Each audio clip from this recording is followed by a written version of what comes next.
Hey, what's going on, everybody? It's Saturday night, and this is the Red Cup Review Christmas special. Yay! Hallelujah. We got the Ghostbusters and their silly-ass Ghostbuster Christmas hats. And I am here joined. Oh, no, I didn't mute the other thing. Damn it, this happens all the time. Hold on. Shit. All right. Okay, I just fixed that. You got to be kidding me. I muted the fucking thing already. No, I didn't mute the other thing. Damn it, this happens all the time. Hold on. The hell is it still going? Okay, hello? This is going to completely ruin the beginning of the fucking video. Oh my god, I have multiple fucking windows open. Oh. You got to be kidding me. Hold on. Did not expect this to happen, ladies and gentlemen. Shit. Oh, I gotta have multiple fucking windows open. Oh. Hold on. We'll fix this in a second. Hold on. Did not expect this to happen. Okay, done. Yes, yay! Damn, man. That's what happens when you have 50 fucking screens open at once. Jesus Christ. What's going on, everybody? Sorry for the fucking delay. It's Rob Banks. This is the Red Cup Review, and we are joined here tonight by none other than Darth Castle from the Darth Castle Open Mic. Well, say what's up, brother. Merry Christmas, and we are honored that we could join you. Awesome, man. Awesome. All right. Well, while I got you on real quick, Darth Castle, for those that don't know, need to go and subscribe to the Darth Castle. Darth Castle, who does Darth Castle Open Mic, which is a Friday night show similar to this one with a ton more of YouTube subscribers, and they discuss statues and stuff like that. And now that I have him alone in the chat room, I want to ask him, where was this idea born out of? Where did this come from? Well, as far as the chat goes, Yeah. well, everybody, all the big time YouTube review channels, they all have chats, you know what I mean? So we just trying to think about how can we separate ours from the rest and not be like cookie cutter, with the other shows. So we just made it, we call it open mic because literally like, at an open mic at a, like at a comedy club, anybody can go up to the mic and anybody can do a monologue. So we just try to do it like that. Anybody who want to come on the show, be it fan, subscriber, YouTuber, anybody want to come on and get anything to contribute, they can. Just send me your email, you can come on the show. And it's really yielded some good things. I mean, it's some wild stuff has happened. We've had people going through the drive-through and Wendy's and seeing people having a fight on the side. But it's crazy like that, so literally I never know what's gonna happen on this show. And oftentimes some wild stuff. Now we got like people, they live unbox pieces on the show, and we talk about pre-orders and everything. So basically that was the thinking behind it. We just wanted something to separate us from the other shows, and it's really taken off. I'm really proud of it. Me and Rodney. How long have you been doing the actual open mics themselves? Yesterday was our 20th show, so it was like 20 weeks so far. Wow. Yeah. Nice. What's funny is that how synchronicity works is that I think we're coming up on our 20th roughly. Right. I got to be past 15 at this point. And so we kind of started around the same time. I started back in, I believe, the end of July, beginning of August. And I happened to stumble across you guys on the internet. And I was like, oh shit, here is some guys. Now you're normally you do unboxings of premium format statues and big XM Studio statues and everything else, right? Like you did. I've seen from your earlier videos.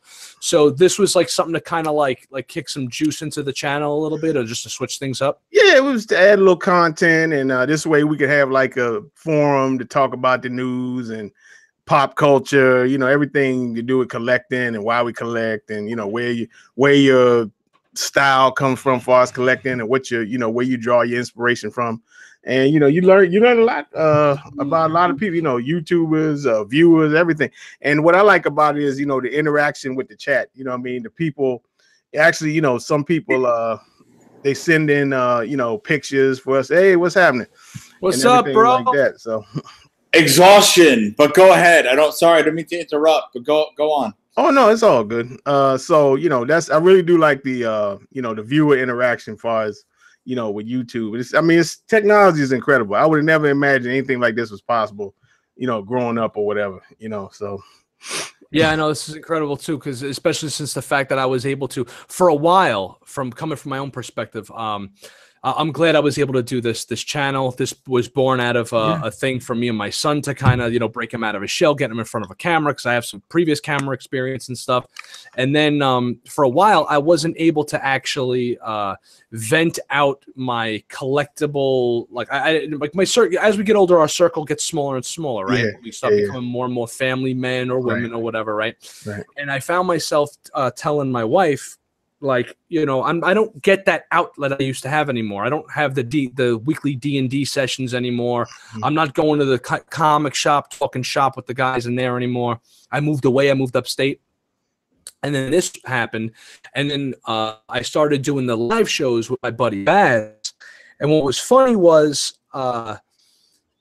he had made a comment once we started getting Knickknacks Plastic Planet on, and then the Paradox Nerd joined us. Then you joined us for the past couple of weeks. I was on your show, and he was like, "Yo, this almost seems like this is like the modern day. We're going to a bar now, and able to talk shit, with our buddies at the bar about like whatever's gone on in the week, and we get our release for that pop culture stuff." So, everybody in the chat, we're glad you can join us as well. Yay, Toys Plus is with us. What's up, Bri? Woo! Exhaustion, my friends. Exhaustion. This has been the craziest day. I mean, so as you know, Rob, I've been coming at you live from work for the last couple of times I've been at work, you know, on the show. Saturday before Christmas Eve, I'm shocked it slowed down the way it did because it was busy during lunch. I had a working lunch, stretched myself super thin. And now it's just like, all right, lock up in about 20 minutes. Got a nice little chill vibe going on. It's just me and the dim lighting. I mean, should I break out the news now who I met today or what? Break out the fucking news, man. Enough with your bullshit. Tell them what happened. I'm not going to put the store on camera for this. I'm going to have my head block the brand because I don't want to blow up anybody's spot. But Michael Shannon is a regular at my wine shop. Imagine that shit. Michael, for those that don't know, Michael Shannon is General Zod in Man of Steel. Oh, my man. That's my man. So the dude comes in, scraggly looking on Thursday. We had a tasting going on. My wife is here because our rep doing the tasting is our neighbor. So, you know, who I speak highly about. She hadn't met the guy yet. So I'm like, hey, well, you should come on, meet our neighbor, you know? Because by neighbor, I mean like he lives like a football field away. So comes in very nonchalantly, just buys wine, and my wife looks at him and looks at me immediately. She's like, "Oh my God," whispering. I'm like, "What?" And she's like, pulls me like this. I'm like, "What?" And she's like, "That is Michael Shannon." I'm like, "Oh my God." Gonna keep game face, you know. How can I help you? He's like, "I'm good. Okay, thank you." You know, mutual, like, hey, we're not doing this right now, but we know what's up. Yeah. So I thought he was a one and done. Apparently lives in the neighborhood of the store. Comes in today around 2:30, starts picking out wine. The scraggly look he got going on resembles kind of another regular I have. So I was like, "Oh, hey, how are you?" Then I'm like, "Oh, okay, we're doing this again." But, you know, keep it all nonchalant and professional and all that stuff. I mean, I work concerts and events. I met celebrities over the last 4 years. I don't get starstruck anymore. I go, "Oh," but that's about as far as that goes, you know. Comes in, starts picking out wine. I'm like, "Well, you got a good one in your hand, yada, yada, yada." He's like, "Oh, cool." I'm thinking in my head, like, how do I say it? You know, without being like that, "Oh my God, oh my God," you know? So he turns around, about to like ask a question, I guess. I'm like, "Just so you know, big fan of your work. I'm the manager of the store. How can I help you today?" He's like, "Oh, cool." He's like, "Thank you. And what's your name?" I'm like, "Brian." He goes, "I'm Mike." Done. And it's like, talk wine. Like, that's your job to be entertaining and make us kneel before you. And this is nice to help us like sell you wine, you know? So that was my weekend, gentlemen. That was my weekend. That's fucking awesome, man. if I had one Christmas wish, it's to meet General Zod. You know. I will find him. I mean, well, you fucking found him. One of the first things I was a fan of Michael Shannon on, long before I really knew who he was Boardwalk Empire. Right. He was the prohibition agent, which basically creeped me the fuck out. And, you know, now he's Zod and other things, and now a customer. I mean, shit. That's fucking awesome, man. You know, that's my day. How are you? Yeah. How are you guys doing? Quick rundown of the chat. Robert, just a fan. Hey, nice. What's up? Jeff Morris. How are you? Happy holidays back to you too. My friend. Kev's Matrix. Ho ho. Now I have a machine gun. You goddamn right. We'll be addressing that later on.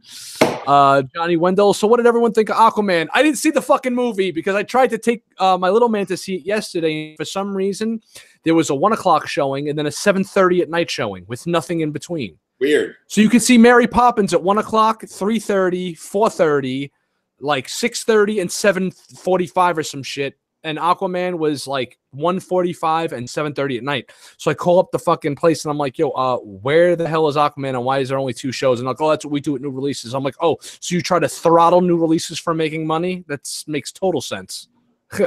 But anyway, so I didn't get a chance to see Aquaman. Jeff Morris is really good in my opinion. Boardwalk Empire, Man of Steel talk. Archie, what's up? Hi, how are you, Archie? Thank you for joining us once again. Look forward to seeing it. Cool movie the night before whatever. It's too far away. I gotta up my prescription. Anyways, hello to everyone in the chat room. All right, I know Yay Toys Plus, aka my man Brian, is only with us for a short period of time, so I want to get right into the Mezco stuff. Brian, there was a very, very nice Mezco release this week. I'm going to bring it up now. Let's see. Screen share for those of you that are Mezcoians. Where the fuck is? Oh, they're at the bottom. Jesus Christ! Give me a second, fellas. We are really we're working backwards today on the Red Cup review. This is the backwards show tonight for some reason. We're going backwards. All right, here we go, and start the screen share. Bang! There you go. Bang. This fucking figure looks awesome. This was just shown to be released. And let me tell you, I was totally hyped for this. I'm surprised they went with a PX exclusive for the Green Lantern Hal Jordan. I am going to be all over this for my Justice League collection. Brian, what do you think? I know you're more of a Marvel guy, though, right? I'm more of a Marvel guy, but I got to say, as a Mezco collector, I think Iron Man was 33 in the last 2 years. Wow. Yeah, I have an addiction. Hi, my name is Brian. I'm addicted to toys. Yeah. Do I get a chip? Anyway, so Mezco released their Hal Jordan. I saw it at one of the Mezco forums on Facebook. The fact that he reuses Jon Stewart's parts, more or less, I mean, I'm not hateful on that because it's like, well, his outfit is different. His outfit is a little bit different. There's a lot of similarities, though, right? It's they got lazy with the fucking the constructs. The constructs was totally lazy. He should have. If I have to do a quick breakdown, I'm absolutely loving the head sculpt. I was talking to Bazzer about it. It reminded both of us of Chris Pine a little bit. I love the Pine. I've heard Val Kilmer. I'm liking it. I kind of really am digging this. I dig it. I'm gonna say, like from the start. I mean, considering I have Flash, I have Green Arrow, Superman. It'd be nice to have Hal Jordan, then get Batman. I mean, I have the Ascending Knight, but I don't think he was quite Justice League at that point. Right. Are you going to get the Sovereign Knight? I'm going to get the Sovereign Knight. I like, honestly, the PX, the blue and gray, is more my favorite one of the two. Right. So, like, I mean, I'll get both because I'm a Batman fan in general. Right. But, like,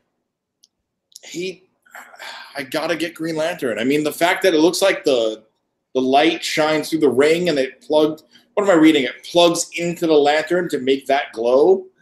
Right. Yeah, take my money. The accessories are the same. That kind of bothered me a little bit, but I'll tell you that it was a little lazy that they didn't give him the punching, the like the boxing glove hand or like the kind of. That would have been cool. Something for him to like, maybe like a giant gripping hand or something. But I'm pretty friggin' happy with it. I'm in love with the face sculpt, and Hal Jordan's my favorite Green Lantern. So I'm totally. I love Hal Jordan.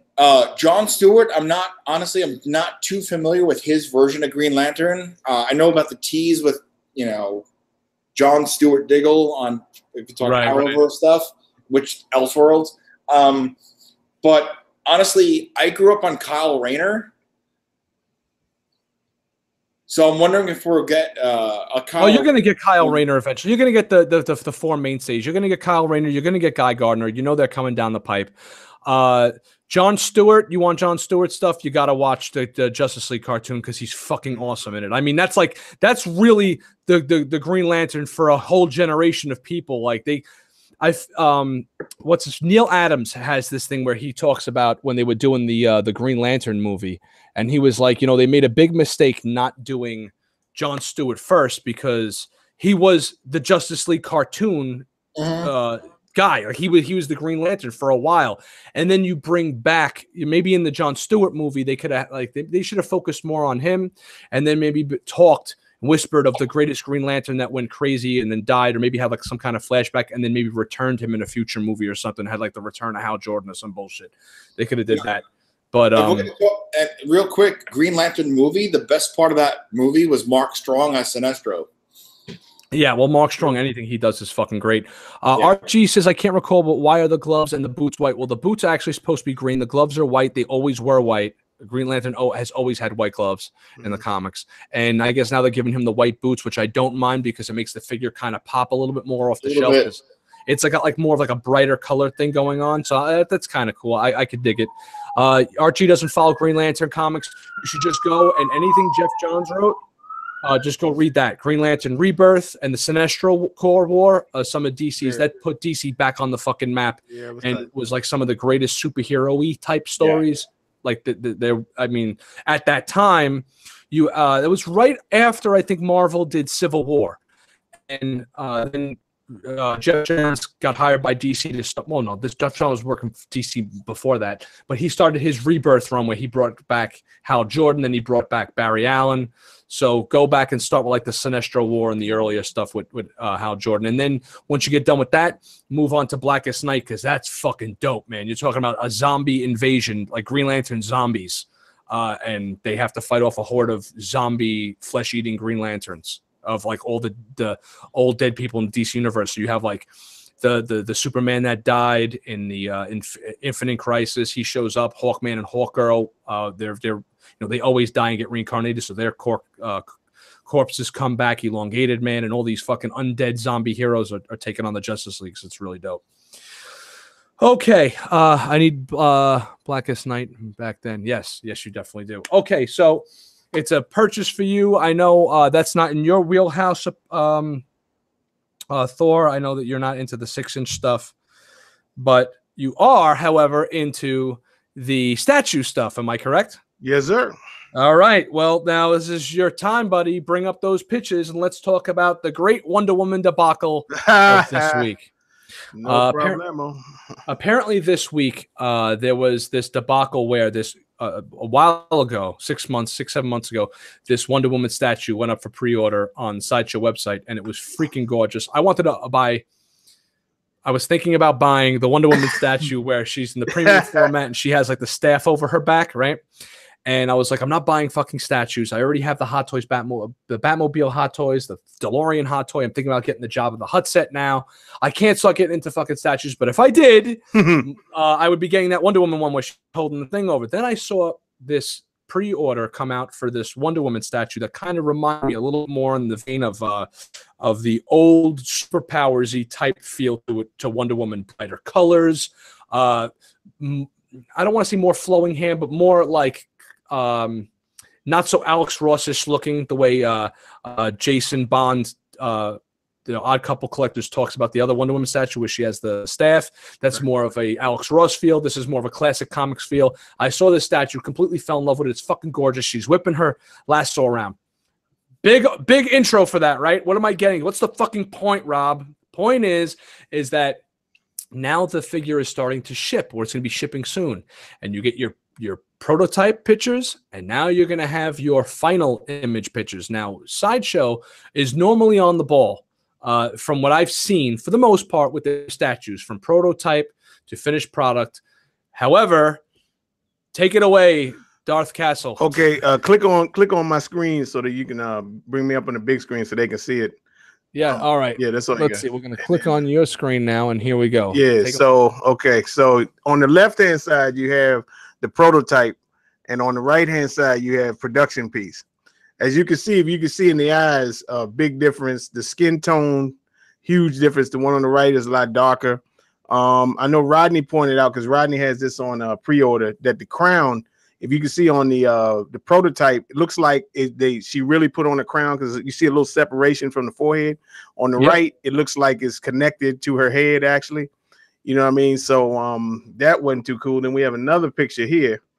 And you know, I pointed out they don't think so, but I do. You can see you know, not to be too shrewd, a big difference in cup size. You know what I mean? You know what I mean? Even the armor looks a little different, you know. I think the difference in cup size comes from the shadowing that's underneath her underarm there in that photo, like the way the photo was taken. But the one thing I did notice in particular is her necklace. I don't know if you want to go back to the last picture, but her necklace, actually the molding itself looks a little sloppy. Right. It doesn't look as sharp. The edges on the W that's on her neck. Very true. Yeah. And I had saw an update on a Facebook forum today that said that some guy put it out there that, hey, my buddy, my best friend, there's always a best friend, right? It's never like, oh, first-hand knowledge, right? So this guy knows a guy who sculpted this and painted it, right? He was the painter. He was the painter of it. That's what it was. And he was like, my buddy painted it. They fell in love with it. They sent it. And then Sideshow did their tweaks to it and brought it, and then was like, this is what we're going to release as the final product. Now, there's been debate on whether or not it was Sideshow that did their tweaks, or whether it was DC that wasn't happy with what he did and did their tweaks. To me, it looks like the colors are more dull. I like the colors on the original. I like the reds on the original a little bit more. The golds, they kind of pop more. I don't know if it can't just be the lighting. I know a lot of time it is just lighting, but she almost looks like a different actress is playing. Exactly. We said that last night. It looked like a different person. You know, completely. And it's not like necessarily a bad thing. Like I remember Rodney saying that if he had saw this, he would be like, oh shit, that looks really nice. But after seeing the prototype, it's like fucking night and day, man. You know, a lot of people talking about canceling their pre-orders. And Jeff Morris says the gold looks like brass now. It totally does. Even I'm noticing the gauntlets look different now. I didn't pay attention to it last night because I was trying to produce the show. But yeah, even the gauntlets look a little duller than the one on. It looks a little bit too more battle worn, whereas the original one, she looks shiny, as if she's like, all right. It almost looks like the colors and the color of her body looks like as if she's been like kind of fighting a little bit, and now she's making her way down the stairs. Whereas the way I'm picturing it when I originally saw it was like, yo, she's walking into Hades' lair, or what's his face, the lair of who's the guy she's always fighting, the god of war. Ares. She's like walking into his lair, like ready to just fucking lasso this dude. So she's all fresh. She's not like dirtied up or anything. And it's just a nice, clean version. I don't know what the fuck they were thinking when they it looks almost like, it doesn't even look like something got lost in translation to me in the like from prototype to finished product, because the sculpt doesn't look that much different. It really looks like they just changed the approach to the paint itself. It's amazing. I mean, I gotta hop off in a minute, but like, it's amazing how paint application could change the figure in whether it be statue or 6-inch scale action figure. Paint can change everything. Really? I mean, look, even the makeup around her eyes is different. Like she has like no eyeshadow on. It looks like, and that's not just photo. If they Photoshop shadows around her eyes, that's fucking bullshit, because then that's totally false advertising. Photoshop has a lot to do with a prototype pick, because like, did you see the picture for the 112 Freddy Krueger coming out? Right. All right. My source at Mezco told me that like Photoshop was 100% in that pick. Wow. So, I mean, Photoshop has a lot to do with it. I mean, Photoshop is huge now. I've seen, though, what's bugging me is that I had started this conversation off with the original Wonder Woman premium format statue, again, where she has the staff over her back. That was like they're calling it the OG statue now. Right. That statue from prototype to finished product is near identical. I mean, Castle, could you back me up on that? Yeah, from what I mean, that one came out a little bit before my time, but from what I've seen, because I think Jason brought up the older pictures, and pretty much, from start to finish, it pretty much looked the same here. But I will say this: he's right about paint job, because they bought a Gal Gadot premium format out too long ago, and from it when it came out, it was really bad. But someone took it and had it repainted, and it looked fantastic. So what you say about the sculpt is right. The sculpt is there, but if someone were to take this and do a repaint on it, it would probably look pretty much close to prototype. So here's one thing I don't understand about the way this was painted, right? It looks like they took the eyeshadow off of the eyes, right? But look at the lips. It looks like they gave her lip gloss. Gloss. Yeah, I was about to say that, The lips on the original one, go back to the two-head one if you can for a second. This one here? Okay. Right now the original one looks like a natural lip color with maybe a little bit of makeup on the lips, like just slight, whereas the new ones look like she's wearing like lip gloss from fucking like Claire's. Yeah. So it's just, I don't know, man. I think that this is what really twists me up as far as like getting into these type of things, because this is an even bigger investment than what I'm fucking used to, man. So I don't know. What if this was something that you pre-ordered, Castle? What would you how would you approach this as a collector? Now, first of all, it would depend on the character. Like if it was, my number one guy, if it was Vader or something, I'd probably still get it and have it repainted. If it was like one of these fringe characters, like, for Rodney, this is a fringe character. Like she isn't really on his radar. So I could see him maybe canceling. He wouldn't be hurt too much. He's been looking forward to it. So in that case, you could get it, have it repainted, but that's still more money out of the pocket.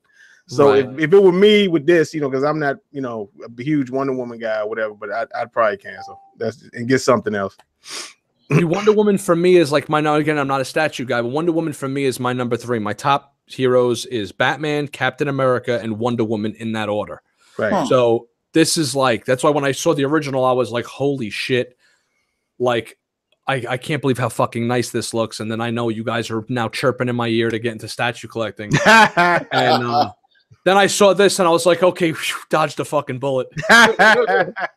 You escaped the dark side, my friend.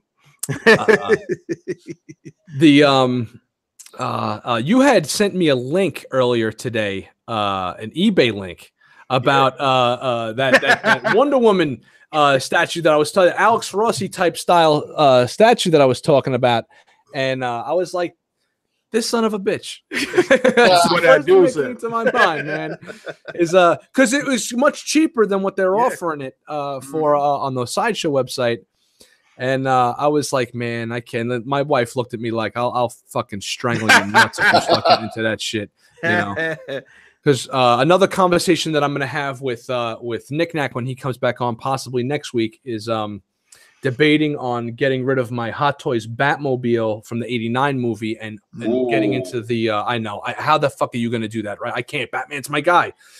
But I was thinking about getting the Sideshow Jabba the Hutt. Right now, why the fuck would I get Jabba the Hutt over the Batmobile? The new one or the old one? The newer one, the one that's up for pre-order. I had the old one. It was, Yeah. Okay, well, maybe you're a guy to talk to about this. It was like this. I got it. I had it before I got set up because it was before me and my wife had moved, so I had it like in a box, and it was cool once I saw it there. But then once I set it up next to everything else, because it was made out of vinyl, you know what I mean? Mm-hmm. And you kind of looked at it, and you looked at the statues, and I was like, it really doesn't look that good, you know what I mean? So I just sold it. But the new one looks great. That's why I'm glad you're getting the new one. Right. Well, that's I don't have room for so much, right? So where I was going to put my Batmobile, I'm talking to my son. He's all Star Wars, and he's like, sell the Batmobile because it's just been sitting in a box for just about a year because I still don't have a fucking cabinet for it because the cabinet is huge that I have to get for it. And he's like, let's get the Jabba the Hutt because he's all about Return of the Jedi. It's like his favorite scene when Luke comes in and finally is kicking ass and stuff. Mm-hmm. And I'm talking to my brother about this whole thing that's going on now, and my brother goes, it would be really awesome. You have that new Luke, right, with the fucking hood and shit. He's like, you set up. He's like, maybe you set up the Jabba the Hutt, right? He goes, and then you put the Luke like kind of not with his back to you so you can't see him, but maybe like kind of off to the side as if he's like just walking in the room.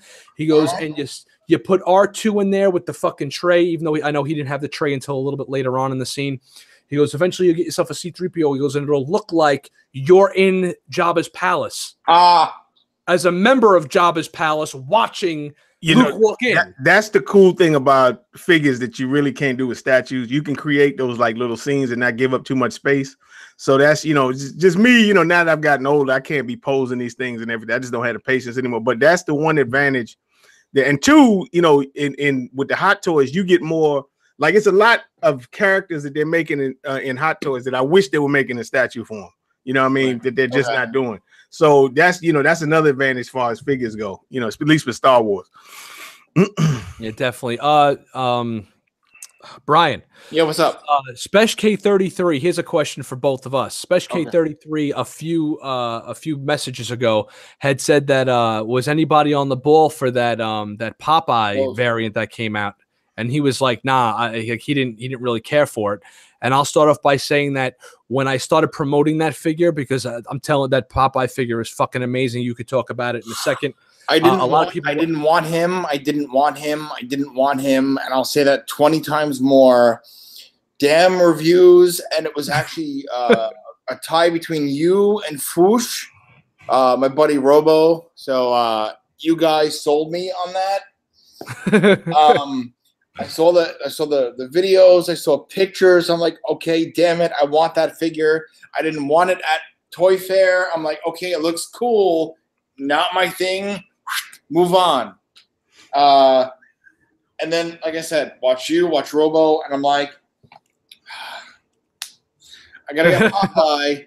And I went, to Forbidden Planet. Hey, you have Ash Williams, which my buddy at Near Guard missed out on over in Brooklyn. I'm like, you have Popeye though, which I want. I'm like, I want Popeye over Ash. I love the Evil Dead. I love Evil Dead 2 and Army of Darkness. Ash vs. the Evil Dead. I'm a Bruce Campbell fan, for crying out loud. But I went for Popeye, and oh my god, that figure is one of the greatest figures ever. It really is, man. It's fucking shocked the shit out of me how good it was. Like when I took it out, it was one of those figures where you take it out of the package and you're like instantly, holy shit! This is a fucking, like, it was. I opened it and was like, yo, you got to be fucking kidding me! Like I was hoping that it was like, okay, this is a cool figure. I bought it for review purposes, and then I was just like, holy shit, I want to put my hat down. So he had said that that there was that exclusive that came out recently, which was the all-white outfit. A lot of people were actually asking me in private messages in my little circles, like, oh, I wonder if they're going to do the all-white suit. I want the sailor suit. They did the all-white suit. It's fucking sold out in like 45, 50 minutes or something. I got it. I bought it because I buy all the exclusives just to review, and then most of the time I sell them anyway. I sold the last Popeye. Why did I sell Popeye? He doesn't fit in the collection no matter how awesome he was. I couldn't justify keeping him in the collection because he just didn't fit. And I'm telling, it's probably gonna be one of the biggest regrets ever because the figure brings back mad nostalgia, especially for the Robin Williams movie, which I absolutely love. And it's gonna win fucking. If that doesn't win 6-inch figure of the year, I don't know what the fuck will. With that figure, I mean, the second I opened it, I kind of in my head heard, like I went. It's now we need a Bluto. Now we need a Wimpy. See that shit, that pit of doom. They're secretly going, hey, we're gonna throw Hanna-Barbera at you. Yeah. Now this is 2. We got Space Ghost last year. For Castle. Darth, my man Darth over here, we were talking before in the green room, and we were talking about possibly slowing down our collecting. Well, he does statues, I do Hot Toys. I'm always in a slow down mode, which just it never is. And now we have the 12 days of sideshow coming up. You mentioned. Oh, come on! Yes, sir. I don't have any more money. It's spent. It's gone. My job has been going really well. My boss gave me a bonus, which is nice. I've never had a bonus before come Christmas time. And I went out and I bought Iron Man.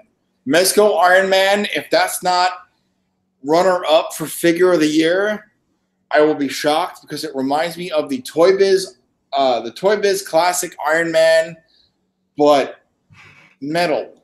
And Yeah, I don't have to worry about customers anymore. I locked my door. I'm technically closed. I just decided to say, screw it. I'm going to stay on the show for a little bit longer. Okay. Nice.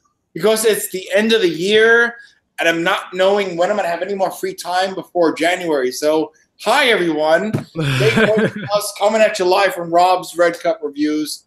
And, yeah, so the Iron Man figure is just so good. It really shines, like Spesh K just mentioned that when you have it in your DTOF, especially with the light shining on it. When I was taking photographs of it with my camera, it like the metallic, the real metallic paint job is great, and you could almost see when you use a flash. If you have like another figure next to it, you can almost see the reflection of whatever's next to it in a way, which is really fucking. And I always you got to pose him next to Captain America. All of a sudden, ever since Civil War, if I have an Iron Man figure, he has to be facing off with Captain America. And it's like, aren't these guys supposed to be boys? Right. You know, but I got them facing off with each other. You know, it is what it is. But they look absolutely great together. Oh, my God. Like, he's so good that I took him to work today. I bought him 24 hours ago. I also took him to work thinking I was going to have time to pose him around. But, you know, I bring – so – true story, I bring action figures to work with me just because it's therapeutic. My job can get pretty stressful, you know, holiday season and all. But bought Iron Man last night, and the fact that he's like, Rob, what would we say, like 50% die cast, 45? Yeah, he's 50 because it's his chest and his abs, his gauntlets, and his legs from the knees down. Yeah. So you have his knees, his torso, and his gauntlets on his arms. So he's about 50, I would say even 55%. Maybe 50, because you got the head sculpt, the hands, the thighs, and the upper arms. Yeah, so it's about 55% roughly. Mezco Iron Man making Hasbro's Iron Man figures look actual like toys.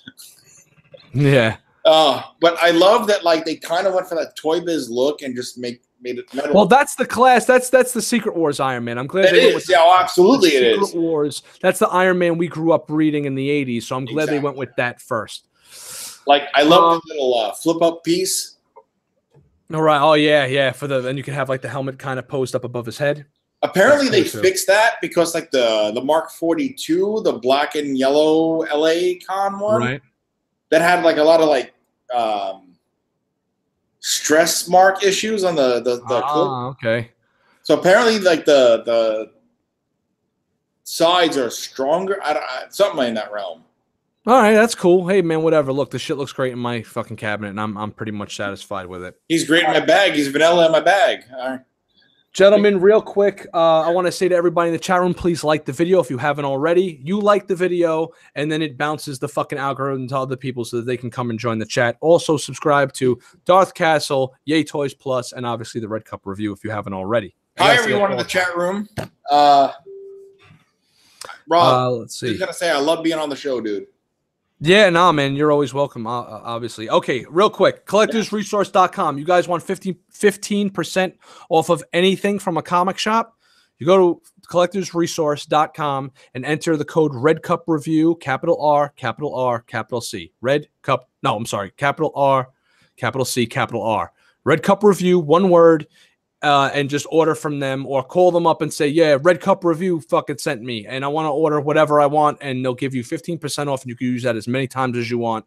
So that's their gift to us for us promoting their CGC comic frames and stuff like that. So if you guys want some 15% off shit, go to collectorsresource.com. Also, check out the Collector Zone Cantina on Facebook. Everybody in the chat room should definitely go and check out the Cantina. No, it's the Collector Zone Cantina. It's like 1,500 members. You go there, you post up pictures. It's like one of those family hangout pages where everyone's putting up pictures of movies and discussing pop culture toy nonsense. So the same shit we do here, but on Facebook. And the guys over there also happen to be retailers as well. So you could put in only high-end stuff. They only deal in high-end stuff, the guys over there. But it's more of like a family community page anyways. All right, that's out of the way. Next thing on the docket I want to show the picture for, and this kind of falls in between a hot toy collector and a statue collector, and I'm glad we got Darth Castle on the mic for this one. 3-0 announced they're going to be expanding their Game of Thrones 6-scale collectibles with Drogon. Oh, I've seen this. Yeah. That looks pretty Now, solid. Yeah. this is awesome, but I also have a bone to pick with it. And here's the issue. All right, I first saw this. I was like, oh, cool, like a paperweight. And then I was like, wait a second. Does that say 3-0? I was like, oh, shit, they've been doing Game of Thrones figures. Then I was like, wait a second. That's the Daenerys that just got released. So that Daenerys figure, to everyone in the chat room, is actually a 12-inch figure. She's probably about 10 inches or 10.5 inches or some shit because she's obviously shorter than everyone else on the show. And that Drogon is in scale. So it's a 1/6 scale dragon. That thing is massive. It's probably the size of the... It's bigger than my whole shit here, right? Now, it's a statue. It doesn't move. It's more of it's a polyresin statue, but there was I guess the best way for them to do this figure in 1/6 scale size. And it's awesome. Yeah, I want a fucking dragon to go on my shelf, even though there's no shelf on Earth that's going to be able to hold this damn thing. Here's the issue. It's $1,500. No. That's insane. That is insane. This thing is more expensive than the Blitzway Ecto 1 vehicle, which is even bigger than this. So Blitzway's Ecto 1 vehicle is cheaper than this by a couple of $100. And it has moving lights, sounds. The fucking thing sings to you. The doors open up. It has a rack to hold all the Ghostbusters backpacks and stuff. This thing is more expensive than that. Now, this is $1,500 not shipped, folks.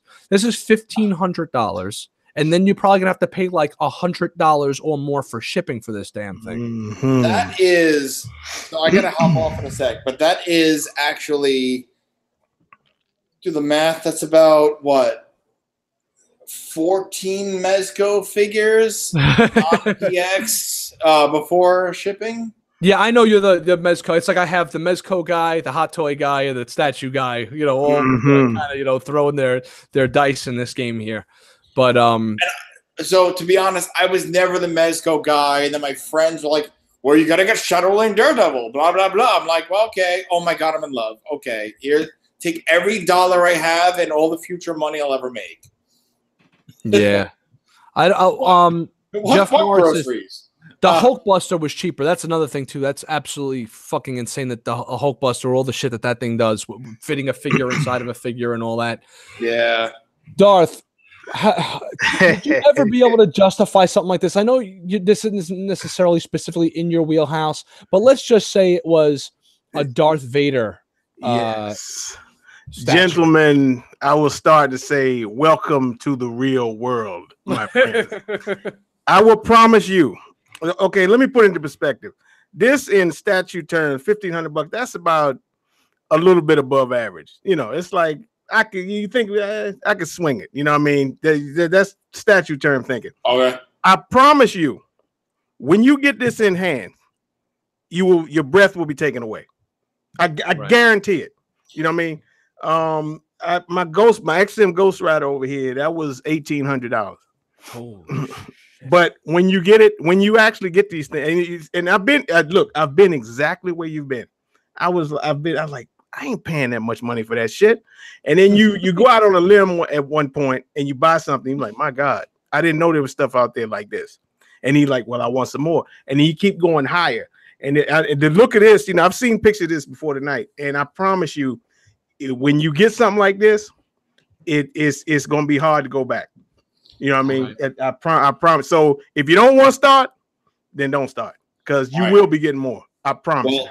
Well, I'm prepared to be broke for other reasons, gentlemen. I gotta hop off. This has been a pleasure. Always a pleasure, man. Tonight. Always a pleasure. You are welcome. Nice meeting you, brother. Good story on the Michael Shannon, man. Tell General Zod I said what's up. Well, to all those watching and in the chat room, keep an eye out for these two. They're a lot of fun, and hopefully subscribe to me. Hi, always live at work. So guys, Merry Christmas and whatnot, and Merry Christmas, brother. I will see you in 2019. I'll have a social life again in January, so I'll be able to be on the show more. Yeah, that's cool. Fucking awesome, man. Come back whenever, man, and make sure you take some fucking headache medication before next weekend, because New Year's is going to be a big time for your shop. So, au revoir, my good friend. My body is ready. Namaste, brother. Namaste. Gentlemen, pleasure. Thank you, Rob, again, for letting me be on the show. And, you know, keep an eye out for these two. They're a lot of fun. So, guys, I bid you farewell until next year. Oh, and also like my channel and stuff. All right, bye.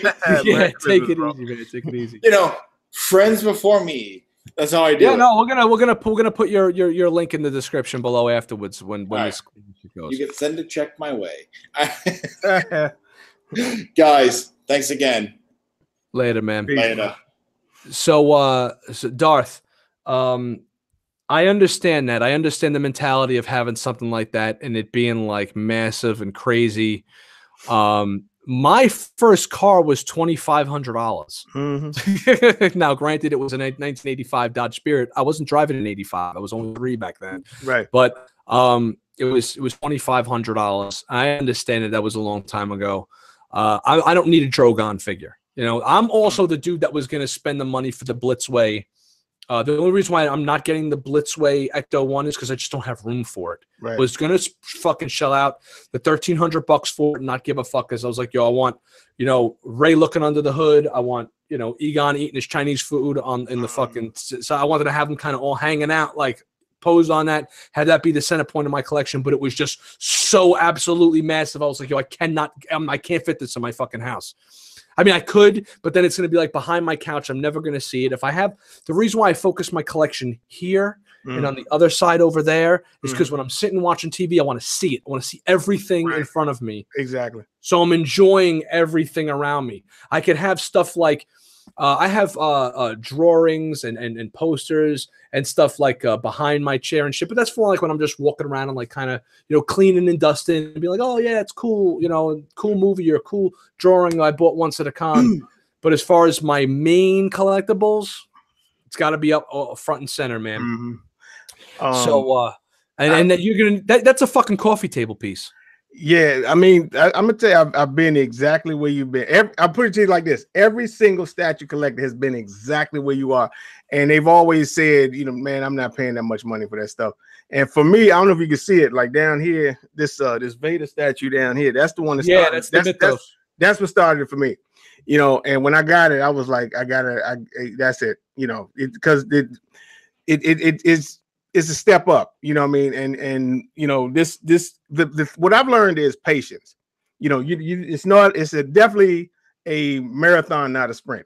You know, I found if you wait, eventually the piece that you want will come along at a price that's comfortable for you. You know what I mean? Like, you know, I can turn, if you can see this Medusa down here, she usually goes for about $3,000. I got it for $800. You know what I mean? Well, that's because you bought it originally when it came out, right? No, I didn't. Actually, you seen our Tim that's on our show with us? I bought it on eBay, and the guy was in Jersey. And the thing about this piece is you can't ship it because it's very, very delicate, and the styrofoam that it comes with, it doesn't fit back in because it's a very large piece, but it doesn't fit back in the styrofoam. So usually when you find one of these things, you got to go get it wherever it is. So I had just met our Tim, and I paid the guy. Our Tim went and picked it up. When I came up for Comic-Con, I got it and brought it back home. You know what I mean? So that's why, you know, it's good to have your community because, you know, people are everywhere and they can help you out getting these pieces. It's really, you know, it's patience. And, but I would encourage somebody, you know, just to see this stuff in person. And I definitely promise you it'll change the way you think. Definitely. Yeah, no, I'm sure. The few times that I have seen statues and stuff like that have been at Comic-Con, like when I'm walking around the sideshow booth and I'm looking at this stuff. Like I remember the first one that really like was like holy shit was when I saw the Boba Fett when he's stepping onto the skiff. It's like the not the new premium format, but he kind of has his gun like down like this. And I was like, yo, I was like, that's fucking intense, man. The thing was like this, you know, that one really shocked the shit out of me. And but I'm more of a posable guy. I'm more of a hands-on tactical. But see, the good part about Sideshow, you can do a payment plan. You know, with the statue, it's like $50 a month. Yeah. So it's, you know, they make it easy. You know, they make it easy for you. But it's easier, I should say. Well, easier. I mean, the problem is older pieces that you can't get off the website anymore. You know, that's yeah. I was able to get the Hot Toys Batmobile and the DeLorean through that, like a community type thing, where I was I found a guy in Jersey that was selling the Batmobile. I drove to his house. I picked it up, put it, I had to put my seats down in the back, and I was able to get it in there. And he had some fucking crazy collection. His whole basement was just lined with Stuvias and Bestas and Detops, and he had like the sideshow life-size Terminator endoskeleton and shit. I mean, his fucking basement was like a goddamn museum. But what's the matter? Oh yeah, he was the type of dude that has he shells out the big money for like custom figures. So he had like custom Miami Vice. He had a fucking Peter Falk, what was that character? Columbo figure made. Oh yeah. He like commissioned somebody for that. I was like, yo, dude, that's just crazy. That's on another level. So I was able to get that from him. Then I was able to drive to Brooklyn to a dude that I knew to get the DeLorean, and I was able to obviously. Same thing. The farthest I had to drive was I had to go to York, Pennsylvania. The guy sold me Mythos Obi-Wan, and usually that goes for like $1,600. He didn't have a box. Usually when you don't have a box of styrofoam, that's half off the price. So I got it for $800. It's in perfect condition. It just doesn't have. I don't have a box. So like I put like peanuts and stuff around it, right? Packed it up. So you drove from DC to Pennsylvania for a statue. Yes, sir. You are a warrior, my friend. Everyone take a fucking bow in the goddamn chat room for this gentleman. Holy shit, dude. What is that like? What kind of a drive is that? Like a 6-hour drive? No, it's like 90. It's like 90 miles. It's not that far. 90 miles? Yeah, Maryland is right next. Pennsylvania is just north of Maryland. Oh, so, yeah, okay. It's like right. Well, it's right. For me, I have to go south and then go through Jersey. Yeah, I go northeast a little bit, Right. It's like 45 minutes past Baltimore. So it wasn't that bad. Right. Yeah. For me to get to Baltimore, it took me I went to a bachelor party about a year and a half ago, and it took us about 4 hours to get there, man. Wow. Because I got to go down 95 the whole fucking way, man. That's like, forget it. That's right. You're upstate. Yeah, that's right. You're upstate. Yeah. Yeah. Anyways, let's see. Fridge size Batmobile box, no fun. No, it was definitely not fun. But it is the size of a fucking small refrigerator.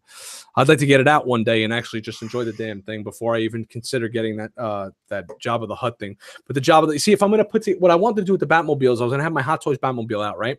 Then I was gonna get like a little, maybe have somebody custom like a ledge. Like there are these people that. They take like these styrofoam boards and make like custom backdrops and shit. I was gonna have them do like a custom ledge for Joker to stand on, the Nicholson Joker with the microphone. Yeah, I've seen him. And then get like the Keaton kind of like looking up at him with the cape blowing in the background, and have that as like my little centerpiece. Oh yeah, like in the movie, yeah. Yeah, so I was like, oh, that like when he goes, but in the movie he's on the helicopter. I ain't going for a fucking helicopter. Yeah, nah. So I was gonna do like my version of that, and then I was talking to my brother, and now my son are trying to convince me with this whole fucking Jabba the Hutt shit, and I'm just like, Jesus Christ. I will tell you this: they never came out with it, but they were flirting with the idea a few years ago. For Hot Toys, they were gonna make a Millennium Falcon cockpit. Yeah. If they ever make that, I will be getting some Hot Toys because I get Han and Chewie and put in there that thing. I was like, dude, I gotta have this. So if they ever make that. I will be getting that. That looks really freaking dynamite when we saw that too. I'm surprised they did. I guess I don't know. No, they never made it. They never made it. No. Yeah, no. See, that picture you showed me years ago. I'm still waiting on this. You want to get me to sell? This is kind of weird. I'm totally nostalgia guy. In a heartbeat, I would sell my Batmobile, my '89 Batmobile if they came out with the '66 Batmobile. That would be my. I got one. My sister got me one. I don't know if you can see it. It's right there. Nice. Yeah, that's my favorite Batmobile. That thing is in person. I couldn't believe how fucking nice that was in person. When I saw that shit in person, we went to a con. Every summer we go to this con in Mohegan Sun, and they have like at when we went, not this past year, but the year before, they had like the actual Batman '66 helicopter that they used for the movie, and the fucking thing, the guy flew it in. He's like, yo, I flew this here. So they had that. They had the Batboat from the show, from the movie. They had the Batman and Robin sidecar, and they had the Batmobile, not the original Batmobile from the movie, but a replica of it, like yeah. They got a company that makes replicas. It's called fiberglassfreaks.com, and they make like 5 a year, and you can order them. They're like $100,000, but you can get your own Batmobile. Yo, That Batmobile is so friend. I've seen the Tumbler in person. I've seen the 89 Batmobile in person, and I've seen the 66 Batmobile in person, and I've seen the Justice League Batmobile. And the 66 Batmobile destroys them. Give me that one every time. Rodney always with me, but he says the Tumbler. I said, dude, you can keep the fucking Tumbler. Yeah.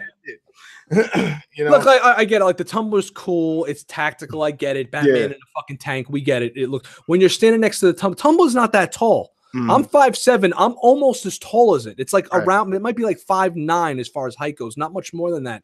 It's like a smaller like tank. You know, this thing is like a caddy, bro. Bigger. I know. It's long. It just the shine that they had on this. The fucking it just looks so classy and so nice. That all right. Granted, is it? It works for the 66 show. Is it the Batmobile that I want to ride it around in if I was Batman? Probably not, because I don't know if I would want the Tumbler either. I have like my favorite Batmobile is actually the Batmobile from the Brave and the Bold cartoon. I like the Batmobiles with the big Batman face on the front, that battering ram. Yeah, I know what you're talking about. Yeah. I love that shit.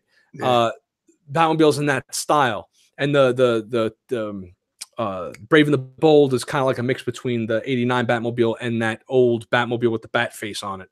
But as far as me just having a Batmobile, like if I was a rich man and I had a giant hangar filled with just cool shit like the A-Team van and the fucking DeLorean and all that, I'd have the 66. But if I had a choice, only one Batmobile, I'm getting the 66. If you go on the website, it's got like the actual red phone in there and all, like the antenna lifts up and it's really fantastic. It's nice, like man. I think the paint job is like what they said, like 12 coats of paint on there. Holy shit! Like, really? Yeah, it's like glass, dude. That is freaking like incredible. That is absolutely incredible. All right, I want to do a little bit of a speed round for the show because we have something that we were supposed to get to earlier, but real fast. I know you're not much of a DC guy, but did you see the Doom Patrol trailer? And anybody in the chat saw the Doom Patrol trailer, please type and let us know what you thought. I didn't, unfortunately. I didn't even know there was one. All right, so DC has like their streaming service. The next show that starts on February 15th is the Doom Patrol, and it looks great. I'm loving the look of it. I'm in love with Titans. It's like my favorite show right now, and that's coming to an end. I'm probably gonna be watching the season finale after we get off of this, and we're getting ready for Doom Patrol. Doom Patrol is very, very nostalgic. What would you say kind of feel to it? It's like very 1940s. Yeah, it looks like the show itself has a very like. My wife has a good point. It reminded her of the Minutemen from Watchmen, like the Watchmen movie, but like the Minutemen, like the older Watchmen, the first team, has that kind of a feel to it. It's very like the old timey music playing in the background on those transistor radios. Right. They live in like a house that's like a mansion, but it's very antique-y looking and stuff. And Robot Man is very clunky when he walks around he looks like he stepped off of like a set from like the 1950s, like that, like Robbie the Robot type clunkness to him, but it kind of has like a charm to it, being that it's from that era. The girl Elasta Woman has her hair done up as if she's like a pinup style, I know what you're talking about. The pink, those curlers and shit in the hair and stuff. So it's got a very nostalgic feel to it. I'm absolutely in love with it. So guys, go and watch that because it's just got a real cool feel to it. And the posters are dynamite. The posters they released for it are very old school, Aunt Lucia is now doing those the DC art, those characters, all the DC girls are like the Bombshell series. Yeah. It's got a very Bombshell type feel to it in the poster. Like those women you see like painted on the side of a B-52 bomber like back in the 40s. Yeah. Exactly. But there's obviously guys in the show, so like even the guy posters have that type of a feel to it. I mean, they're not scantily clad and shaking their asses, but it's got that type of a feel to it. All right. Hellboy trailer. Did you see that? I did see it. Yeah. It looked pretty good. I could. Was it one question? The lady like at the end, was that the lady from the first series? No, it's a different. Dude, she looks just like her. I was like, holy. Yeah, exactly. If I had to give a quick rundown of what I thought from the trailer, a lot of people are saying, "Oh no, this is like the cheap knockoff post cereal brand." Like this is like bran flakes as opposed to cornflakes version, I did not get that at all. I want I'm a big fan of Ron Perlman. I would Me love too. to have just Yeah. had a Ron Perlman, like a Hellboy 3, just continue it. Right. But the guy's going to be 70 years old. Right. soon. Yeah. Exactly. So Yeah. they're getting up there in age, even though he still got it. He still wanted to play Hellboy and everything else. But Kev's Matrix writes, he looks ugly now. Well, I never thought Hellboy was attractive. Right. But the guy that's playing him has a similar cadence into his style. Yeah, he does. He's playing him in a very familiar way. It still has that feel of the other movies. Yeah. But there's a fine line though, because it feels like the other movies, and it doesn't feel like the fine line is it a knockoff of the other movies? Right. Yeah. Is this the Force Awakens of the Hellboy? Oh, well, she loves this movie too. But Miss Bell says, "Is this the Force Awakens of the Hellboy movies?" Is it familiar yet new at the same time? I like it. I thought it was funny. It had me smiling in the trailer, and that was good enough for me. Hellboy's a pretty cool character. The graphics looked good. I was like, okay, this looks like it's going to be a fun popcorn flick. I was almost hoping. I hope that they take this series in a very, the way the original Hellboys were was perfect for that type of a movie. They're so in a similar vein as like the Kingsman movies and the Kick-Ass movies, where it's just kind of like slapstick fun, balls to the wall, kind of like crazy characters and outlandish shit going on. And I think they should just stick to that. I was hoping they weren't going to reboot it and make it more serious. I was kind of happy that they made it more like Ron Perlman-y, like funny and with the quips and all that shit. So I kind of enjoyed it. I'm going to go see it. I think it looks. I was happy to see Ian McShane. I always like to see him in whenever he played like the boss, that was running their little organization or whatever. Yeah. And so I was happy to see him. The guy he looked good, for the makeup and everything. So I'll go check it out, because I noticed the creatures they're dealing with a lot bigger than the ones like from the Ron Perlman stuff. Well, that's I've seen somebody else make a comment saying, like, could they stop doing remakes and just come up with new ideas? And it's like, look, that does not apply in this case, in my opinion. Hellboy is another one of those characters, like any other superhero, where you're going to get your reboots, you're going to get your different actors. One guy said, oh, they're doing the same thing to Hellboy that they did with Batman. And it's like, really, do we really want Val Kilmer still playing Batman? Do we want Michael Keaton? Like, no, I'm not going to say it, because we do. I think we do kind of want a Michael Keaton return to Batman as an older kind of passing the torch. You do Beyond, the Beyond shit would be perfect with him. Other than barring a Michael Keaton return as Bruce Wayne, I don't really think we want George Clooney back as Batman. So I'm cool with them having new actors for these roles. I mean, at one point we're going to have a new actor playing Wolverine. That's coming real fucking soon, everybody. Because Hugh Jackman's old. He's been doing them for 20 years. How much longer do you want these guys to play these characters? We always want the original guy, but you kind of we gotta move past these mental blocks that we have. I believe a week or two ago, I don't know if you were on when we were doing the Force Awakens show. You might have been on. I was on. Yeah. Someone made a mention of being okay if they did a prequel movie with Luke, like an in-between movie, having possibly Sebastian Stan playing Luke. Mm-hmm. That wouldn't be a problem for me. I think he looks just like Luke. I think he looks like he could be Scott, like literally Mark Hamill's son. Yeah. And he's a good actor. I like him as the Winter Soldier, so I'm cool with that. I'm like, all right, whatever, fuck it. How many? It has to be Luke Skywalker playing the role. No. Well, no, he can't. Well, first of all, he can't anymore. Like you can't have a young Luke Skywalker. Well, then just don't do it. To me, it's the more the merrier. Yeah. I'm not going to say don't do it, because I'm not going to get it the way I envisioned it being 20 years ago. Come on, man. We got to I agree. I agree. Let's see. Mezco Mike, if you sell the 89 Batmobile, hit me up. I'm interested. All right, Mezco Mike. Say, hey, listen, subscribe to the Red Cup Review, then go to Facebook and send me a message. Go to the official Red Cup Review community, join that, or the official Red Cup Review, send me a Facebook message, and maybe we'll talk business. And that's the only other way I can get back in touch with you, because I'm gonna be like, Mezco, what the fuck was that guy's name? Mezco Mike, and try and find him on YouTube and shit. I don't even know how to send messages on YouTube yet. Okay. So the Hellboy trailer to both of us looks good. Thumbs up. Okay, Men in Black trailer. What'd you think? Looked okay. Disclaimer, I've never been big on Men in Black, but when I saw Liam Neeson, I was like, wow, okay. Yeah, well, that's like point for it. Look, to me, Liam Neeson, you could put that guy in a fucking underwear commercial. I'm gonna go out and buy Hanes. You know what I'm saying? Right. So like, So you I can tell me mean, anything. that was, you know, me. I like, you know, when they got the actors, I like. I'll always check it out. You know, even if it's something I'm not really into. You know, they had our boy Thor in there, and he was smooth with his, you know, and Tessa Thompson. You know, I'm a big fan of hers. So, so see, I like her too. I liked her in Ragnarok. To me, like, all right, it's always nice to have a female lead that you can look at and be happy with what you're looking at. Right. But you know, in this day and age of the internet, we could close our eyes, spin around, and point to a hot chick. You know what I'm saying?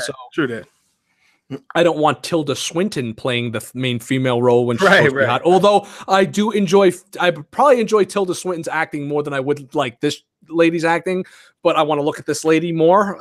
We could say that, right? Right. But I saw that and I was like, with the exception of the Liam Neeson thing, I was like, why this doesn't like it seemed very cash grabby to me. Yeah. I didn't even know they were making another one. I just like I would have just continued it with Will Smith's character, maybe passing the fucking torch or something, or having like his understudy and him being the new Tommy Lee Jones character. Because now Will Smith is he's going to be in his 50s soon, right? So, but he's busy playing Genie now in Aladdin. So I was impressed the one with Josh Brolin when he was playing Tommy Lee Jones. I mean, because he had him. It's funny you mention that. Yeah. You know the scene where they pull up, where they're in the bowling alley in that movie? Yeah. That's my neighborhood. Get out. They filmed that. They filmed that whole thing around that whole scene was in my old neighborhood where I just moved, where I work every day in the Bronx, the sanitation guy. Right. That was on the corner to like where one of our that's our bowling alley. Get out. Growing up. Yeah, man. So that was pretty wild. The whole fucking neighborhood was blowing up when they were filming that there and shit. So, you know, it was pretty cool. They filmed that and they filmed the movie Summer of Sam with John Leguizamo. Oh, that movie was hilarious. That was all over our neighborhood. And the specific scene when he walks into the hair salon, that hair salon is literally my corner. Like you walk to the corner of my house and the hair salon, that's the hair salon in the Bronx. When he was talking to the dog, man, I mean, I know it wasn't supposed to be funny, but I was, dude, I was like, this is, you know what I mean? But yeah, I remember that movie. Baz Aquaman was awesome. Yeah, I didn't get a chance to see Aquaman. I got to see that Spider-Verse. I know I said that earlier in the show. The movie times were all over the fucking place. I didn't get a chance to see that. I was supposed to see that, so I could have had a review for you guys tonight, but I didn't get a chance to do it. Okay. I saw Vader fan film. Let's talk about the Vader fan film. All right, this is a big thing right now. So apparently, Darth Castle put me on. You know what? You talk about it. You put me onto this. You talk about it. Okay. So this YouTube channel called Star Wars Theory, they made a Darth Vader fan film. They got several Star Wars fan films out there. They got a Darth Maul fan film, which is pretty good. Didn't have as much substance to it as this one did. That's the one where he takes out the 5 Jedi. You're talking about? Right. A little bit more action and everything, but this it was more emotion and more substance. If you're a big time Star Wars fan, I would highly recommend you check this out. Now, before we get to like the content, the effects, the costumes, the casting, everything was magnificent. The Emperor, you know, was in this, and I swear to God, I thought it was Ian McDermott. Whoever they got to do the voice was perfect. I mean, the cadence, the mannerisms, everything was spot on point. You know what I mean? I see they as they were leading up to it, they were showing like the actors and the voice people they got to do these roles. And the guy that did the Emperor's voice is a young guy, you know what I mean? And when he talked, I was like, my God, he sounds just like him, you know what I mean? But far as the story goes, this was you know, disclaimer, Vader's my favorite character. So when they were going over like, you know, what anthology films would you like to see? All people always said Vader, and I'm like, you know, and even Vader's my guy. I was like, what more could we see? You know what I mean? It's not, you know, he'd be going after Jedi or something, and you know, that'd probably be it. But after they showed this, I was like, damn, they could really do this. You know what I mean? And I thought it was fantastic. It's stuff you don't see Vader do. You know, you don't see him do much emotion. It's par for Return of the Jedi, you know, in the movies and everything. But this was literally porn for me. So so I would highly recommend it. You're a Star Wars fan, check it out. It's called VADER Fan Film. What is it? Shards of the Past or something like that. Now this is episode 1, like as if they're going to be doing more episodes based on the. This cost the guy $100,000 to make. $100,000, Canada. yeah. And he can't monetize it. But I'm sure that this is going to wind up blowing up so big that he's going to be getting more of these. He's going to wind up getting some kind of an endorsement thing. His channel is going to wind up blowing up so fucking big from this that he's not going to need the monetization on the specific thing to begin with. All right. What did I think? It says here that fan film was better than anything Disney has done for Star Wars. All right. Now here's where I become Mr. Sour Grapes on this whole thing. Right. I liked it. I did not like it nearly anything that Disney is. And I'm a big Disney Star Wars guy. I don't think this comes even close to anything that Disney has done, and I'll tell you why. I liked the effects. I liked the actors in it. I thought it was cool and fun.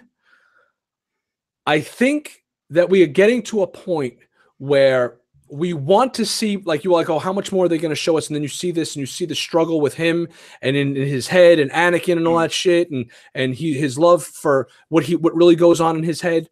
I don't like that, because in my head, which obviously is now we're going to be getting more and more as time goes on. So my head canon is going to be getting more and more thrown out the fucking window. I don't like knowing too much about certain things that should remain a mystery.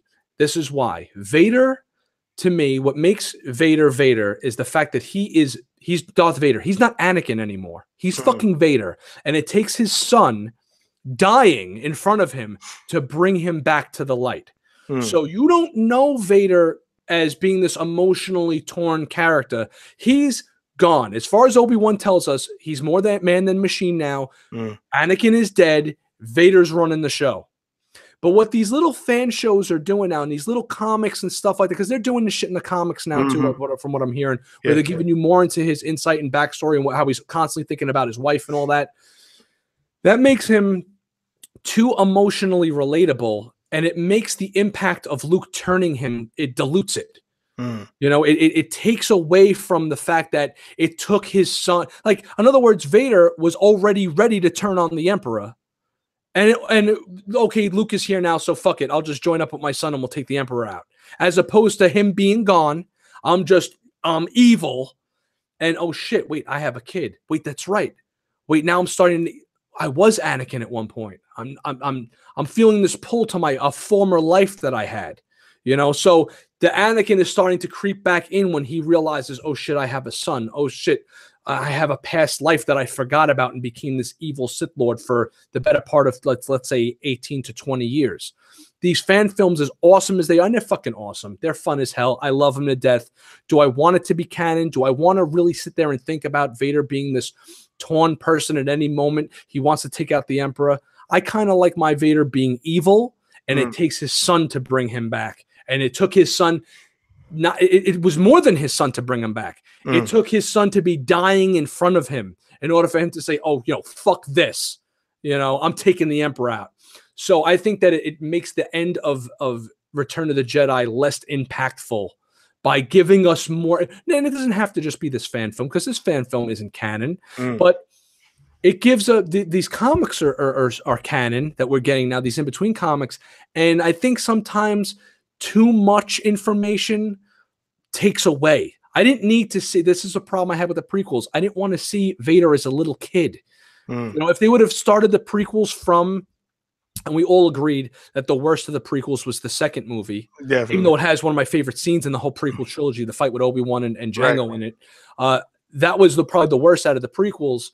I didn't need to see Vader as a little kid going, oh, this is fun, let's spin around. I don't want to see Vader like that. I want to see Vader as a badass Jedi rolling with Obi-Wan, and then them being like Lethal Weapon space cops, and then his boy going bad. His brother, you are my brother. Like, I don't need to see him as a little kid. So I don't need to see all these other little things sometimes I think take away from the mythos behind everything. But that's just me. And I can't really say, I want my Star Wars to be like this. I'm not going to complain at people for hating on The Last Jedi, which I loved. And I love the way they showed Luke in that movie. I know, a bunch of dislikes, bunch of unfollows, whatever. I'm going to be truthful. I'm going to put it out. I got to wear my shit on my sleeve, right? That's what it's all about. I love the way they handled Luke. I like the idea that they could have handled him different, and I would have been fine with that too. I like him being not so space Jesus because they showed his vulnerability, and now they're starting to show Vader's vulnerability. I can't say they showed Luke's vulnerability and it was great. Don't show Vader's vulnerability. That would be hypocritical of me. Right. So I kind of got to swallow it and be like, you know what? This is awesome. It's new. Do I think it's diluting it, especially because of the end of Return of the Jedi? Yes. However, I think there's a way you show like Vader wanting to attack the Emperor. I like that. I like that. There are things about this fan film that I absolutely loved. When he was in the chamber with no arms and no legs, just hanging there. That was my favorite part. That was my favorite part too. That looked legit. I was like, when I saw that. That was my favorite part. That convinced me to say they need to do a Vader solo movie. Me too. I'm not a big proponent of bad guy solo movies. I went over this in one of the last episodes where I said I'm on board for the Joaquin Phoenix Joker movie because it's Joaquin Phoenix doing it. But I want Batman to show up and punch Joker in the face because I'm not going to root for a homicidal maniac. Someone needs to fuck this dude up. I don't want to just see him kidnapping kids and cutting people's throats and shit. Like, the Joker's cool, but I'm not going to root for a serial killer. Vader's cool, but I don't want to just root for him to be executing Jedis. Like, to me, that's not fun. The fun isn't in him just slaughtering people with his lightsaber. It's the conflict. For me, it would be, but that's just me. What happened? I said for me, it would be, but that's just me. No, that's no, say that. I want you to say that. That's cool. Yeah. Like, do I want to see that? Yes. Yeah. But that's not what I want to see from a Vader movie. If that was in it, right? Thumbs up. But you need to give me more. Oh, of course. How are you going to give me more? By this internal struggle thing. Now, when I saw him taking out the Emperor, I was kind of like, Vader could take out the Emperor, then why the fuck didn't he do this? And I was like, wait a second, this is like this is like a dream that he's having. And then I was like, this isn't a dream, this is a premonition, because Vader could see the future, which is what makes him so fucking badass. Or possible future. A possible future. Right. Well, see, I always thought that's why Vader was so diesel as a lightsaber combatant, because look, he's clunky, he's not as, and they say this, they dead up say this multiple times in this fan film. You are not that good anymore, Vader. The Emperor dead up tells him, you're not Anakin, you're not as strong, you're a fucking robot now, basically. Like, you pretty much failed in your mission. So he plays like this good guy, and then he puts his arm on his shoulder and he's like, my friend. So he's fucking with him constantly. He's like, you're my friend and I love you, but unleash your hate and you're a loser at the same time. Right. I like all that. I think that's great. I always thought Vader was good. Tying this thing up in a nice little bow is that when I picture him, okay, he's got no arms, no legs. He's a half robot. He fucking lumbers around. He knows what you're going to do before you do it. So you're going to come with a lightsaber swing. He knows where it's coming. He just blocks because he kind of sees this possible future of how the battle's going to play out. And that's how he fucks you up. And that's why he's the most diesel Jedi, because he sees it almost before it happens, right? I'm down with that. I'm down with the fact that they're showing conflict into him wanting to take out the Emperor, because that's what Sith do, right? There's always two, and there's the one that has the power and the one that craves the power to take out his master so that he can become the most powerful. So I'm down with all that. What I don't like is them constantly going to him being this like, oh, I just want my wife and kids back. You got to stop with that shit and just turn this guy into the murderous motherfucker he was in Rogue One and A New Hope when you see him for the first time. So now you go. That's the key to this movie was the time that it takes place. This was less than a year after Revenge of the Sith. So he's still in that stage of loss. You know what I mean? He's still adjusting to the fact of what he is. He has no limbs. He's burned up. He's a slave to this fucking guy. You know what I mean? So that was pivotal. The time frame was pivotal. Now, I would say this. Empire Vader would have had no problem igniting that lightsaber and trying to take out, because, he told Luke, you can destroy the Emperor. That's when he was in full take out the Emperor mode. You know what I mean? So there is that. And as far as, him lightsaber style, when he told me he's not that good anymore, it was a long period of time where he had to adjust to what he, you know what I mean? Because, he actually had to change lightsaber forms because he couldn't perform, he has no legs. He's clunky and everything. So his thing later on was more about leverage. He's bigger than all his opponents. So he has to use that to win all his, his battles. He elongated his lightsaber form to say, his actually lightsaber the next time he battled Obi-Wan and everything. And so he still with this stage in this movie, he's still going through that struggle. And the thing about it also is, since we've already seen the prequels and we already know what's going on with him, it kind of it's out there now, you know, what he is and what he went through and everything. So it's kind of, you know, like a lot of people had a problem at the end of Avengers 6 when he's like, oh, where's Padme? To me, that was like the last bit of Anakin leaving. You know what I mean? Once that was over, that's when he began. To me, that's when he really began his descent into becoming Vader. You know what I mean? And so none of that bothered me. You know what I mean? When they humanized him a little bit, but you just got to remember this is the early stages of him being in the suit and everything. But like you say, that part when he was hanging there, that was whoever did that method acting was fantastic. Like just the on the face, the emotions, you know, because you know anybody sees it, he's hanging there. You know, they're working on him before they put him in his suit, and you know one of the clones calls him and says, you know, the Emperor wants to see you, and he kind of has this look like, all right, you know, he's cut. But it was the way it was done was fantastic. You know what I mean? And I couldn't have higher marks for this. You know what I mean? Than and the way they do the beginning, you really don't know what's going on. You're like, man, what the hell is going on? You know, and then the way they unravel it was perfect. You know so right now, let's talk Vader, an official Disney Vader film, which I don't think that we're gonna. I don't think they will either. But if they did, I would say what you do is you have him have that internal conflict, right? Him trying to remember his past life and struggle with wanting to take out the Emperor and where's Padme and he's seeing visions of her and all that shit. And what they would have to do in the movie is they would have to show you the moment where he just completely cuts Anakin out. Agreed. You know, so you can have him, this whole thing now that they're doing in the comics where he's like remembering being married and having the kids and all that and shit. There needs to be a point where they can continue doing this and continue having him go, oh, I'm stuck in this suit. What the fuck, and feeling sorry for himself. But then they need to give him that moment where he just completely becomes Darth Vader. Right. Like that's it. Like it's Anakin's. I don't even remember being Anakin. It's like it's done. Right. I don't know how they had something like that in the comic books, and he still. It was a while before he even found out that his son survived. You know, he found out before the Emperor said something to him. Like Boba Fett, he hired him for a job. I can't remember exactly what the job was. That was in the comic books too. And he came back and said, "Yeah, ran across this guy named Skywalker." Vader was like, you know, and then that's when he realized the Emperor had lied to him, and that one of his children survived. So yeah. So it's all in, you know, a lot of stuff. I see why Disney do it. They put on different platforms like comic books, TV shows, cartoons, and they get you to watch all this stuff to, you know, to find out. But yeah, I agree with you. If they could do that on screen, the moment where and it was the way they did it was like an internal plane type of thing.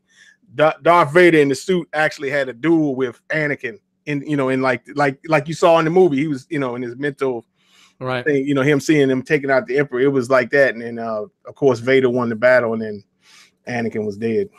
So yeah, exactly. Yeah, but that was later on after this. So I would agree.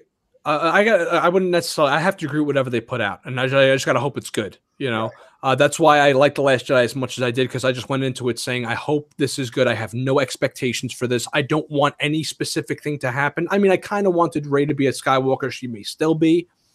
Or Solo or whatnot, but I said I don't give a fuck if she's a nobody. I just want to see something that's going to entertain me for 2 hours, and I just want to see this journey they take me on. And I enjoyed I just got on the ride, rode the roller coaster, and was like, holy shit, that was fucking cool. I was satisfied with that. So I'm not going to be overly nitpicky about Vader. I would just say that I hope that they do it in a form of what we've been discussing, where if they're going to have a Vader movie where I got to get behind him as a character, I don't want to just see him on some murderous spree killing people, although I do want to see. I don't just want to. My point is, I don't want to see just that.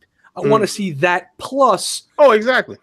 Humanize him a little. Let me get behind him and see if, like, oh shit, like there was still hope for him, and then give me the moment where no, there's never been fucking hope. Well, that's kind of what you got here, a little bit. I mean, you know, right. So, So, Collector, anyways, keeping it moving here. Collector Zone in the chat room. What's up? He says, hello. How are you doing, sir?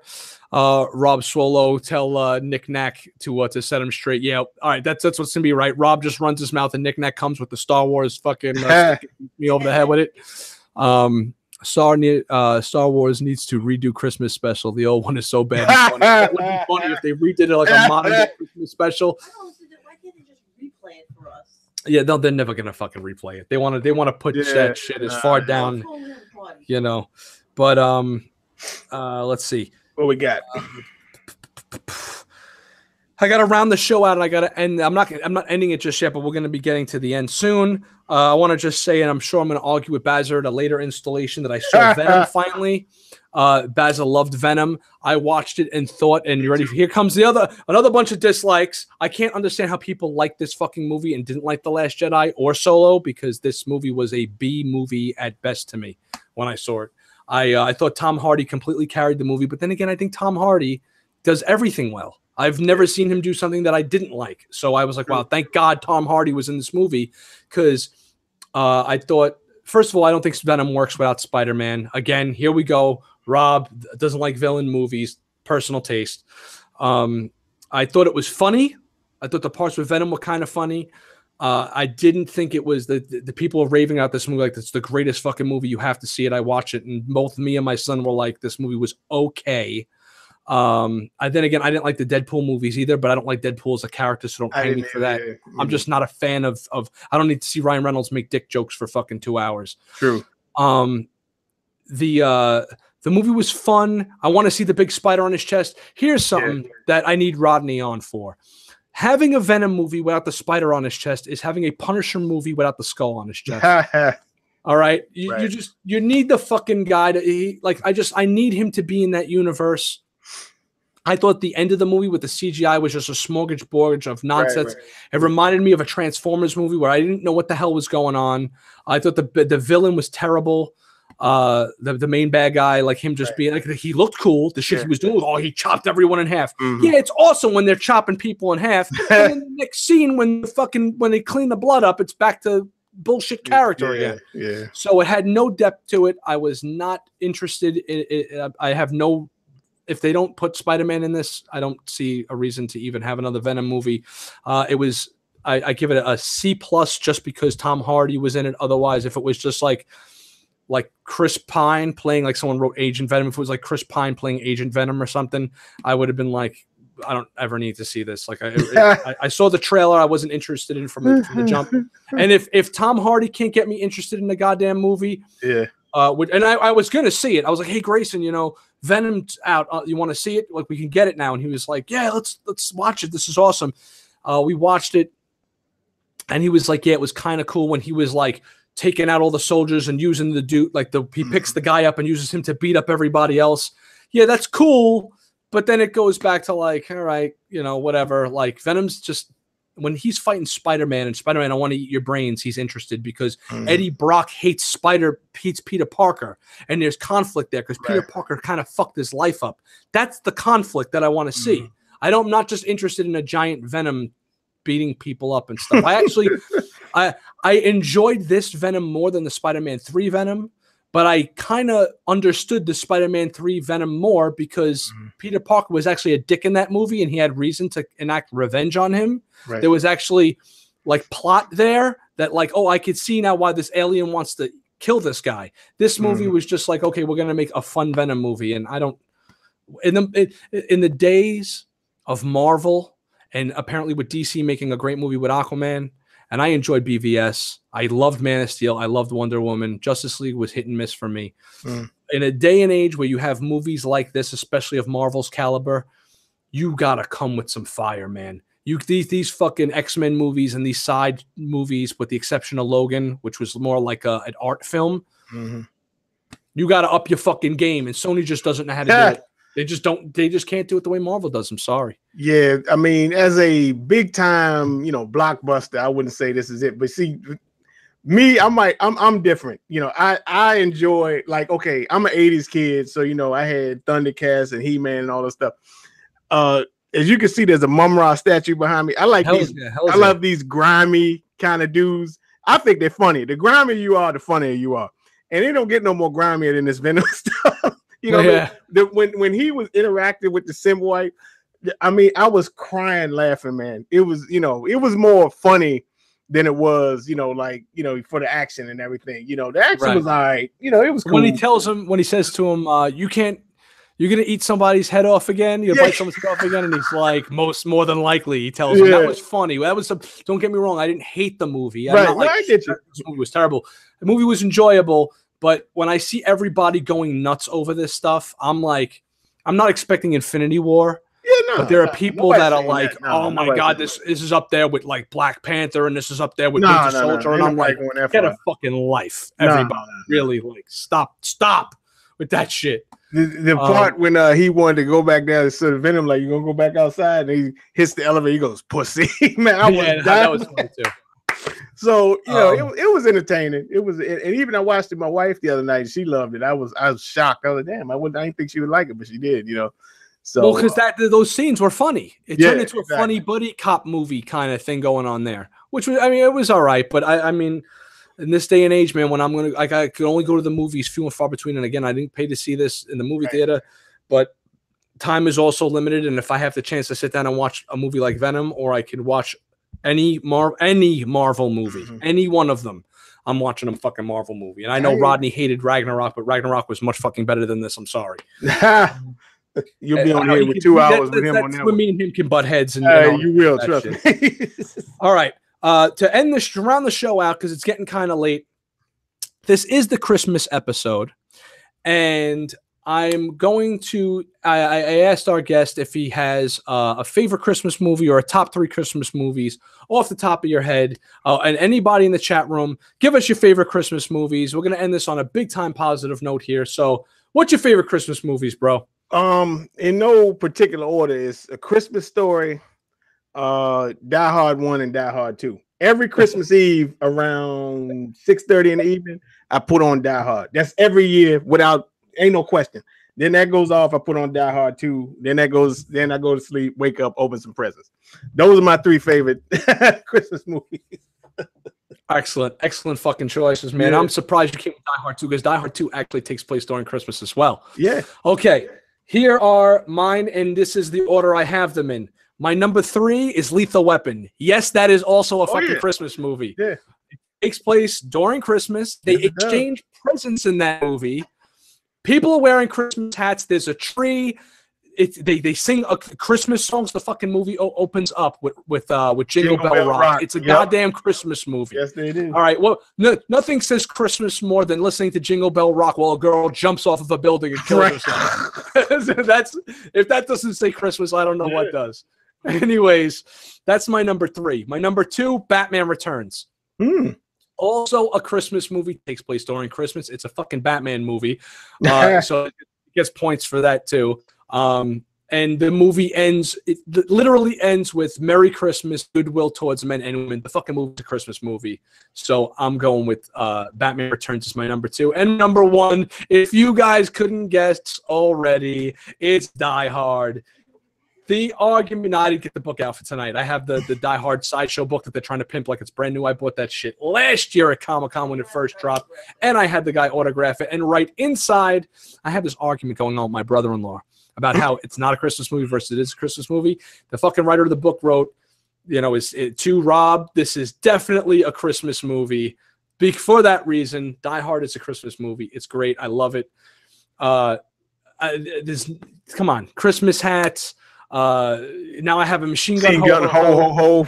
Come on, it opens with Run DMC, Christmas and Hollis. Queens, yep. Hell, awesome. Favorite Christmas movie, and one of my favorite movies of all time as well. One of the best action movies you ever seen in your life. Yeah, you see, this is one thing that Batman Returns is showing up now in the chat. People are like Batman Returns, Batman Returns. Rob Swallow writes Star Wars Christmas special.